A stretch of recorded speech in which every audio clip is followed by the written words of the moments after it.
Now, the second question this morning is for Sean. How can I deal with my own doubts as a believer? Because a lot of what we talked about in this series are questions that outsiders have. Well, what about the insiders? How do we deal with our own personal doubt as Christians? So this is a question I deal with a lot in student ministry, both kind of looking at my own experience as someone that graduated high school 10 years ago and just looking at the people from my youth group. Where are some of them? Where did they kind of drift off? As someone who's been doing youth ministry for 5 years now, seeing some of my former students make just terrible choices, and then just looking at my current students who have asked me, I feel like I'm losing my faith. What do I do? So this is a question that I've tried to answer as succinctly as possible and try and look through it and dissect what the problem is. And just from looking at the examples in my own life or the people that I know, I kind of came up with 5 questions of where, when I see someone drifting from the faith or really starting to doubt, their issues normally fall into one of these 5 categories. So these are kind of the 5 questions that I kind of look at when dealing with that question. First one, what is causing me to doubt? Or what is causing me to lose faith? Kind of pinpointing it. It seems like an obvious question, but sometimes people are just like, I just feel like I'm losing faith and just getting disconnected from God. Well, okay, what's going on? Why? Is it an intellectual question? Is it just kind of a laziness issue with you? Is it you look at the believers around you and you just see a bunch of hypocrites, and so you're just like, man, this church thing seems messed up. Maybe it's that you just look around and you just see evil in the world. You go, how can God allow this to be? And maybe it's a scientific deal, but whatever it is, what is causing you to doubt? Pinpoint exactly what it is, because otherwise it's just kind of this vague, I just feel doubt. Well, okay, what are you going to do with that? Second question, what sin in my life am I not fighting? Because the problem is it tells us in Romans 6:23, the wages of sin is death, and so when we have sin in our life we're not dealing with, it causes us to turn from God, and that makes us feel separate from God, and it causes us to doubt, that causes us to lose faith, and it has nothing to do with an intellectual thing. It's because you've got sin in your life, and it's just killing you spiritually. And analogy would be, if you're staring at a beautiful mountain, and it's, that's so beautiful, and then you turn around and you stare at your ugly, beat-up old car, you go, well, this isn't beautiful anymore. Where'd the mountain go? Well, the mountain didn't go anywhere. You turned around.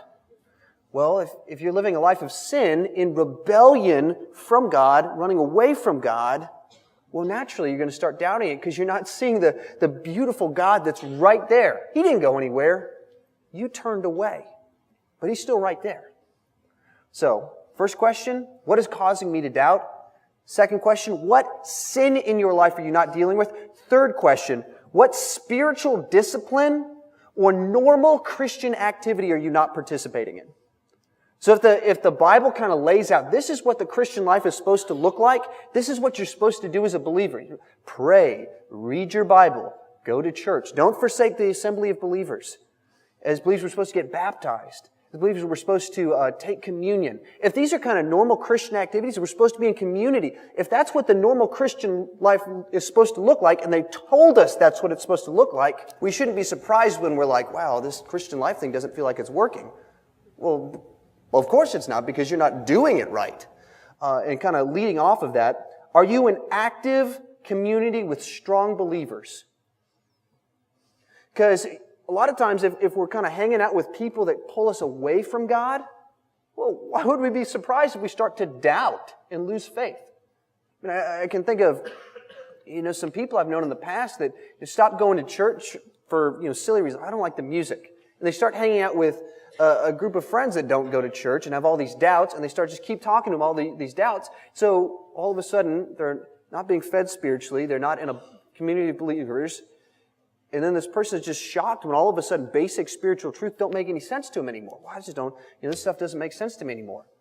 Well, of course, they're feeding their doubt, and that's going to lead to a path that leads you away from the faith. So last one, what in your life is robbing you of your affection for Christ? Not sinful stuff. We already dealt with sinful stuff in question 2.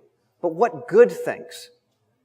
Sports, good things. Having a job, good thing.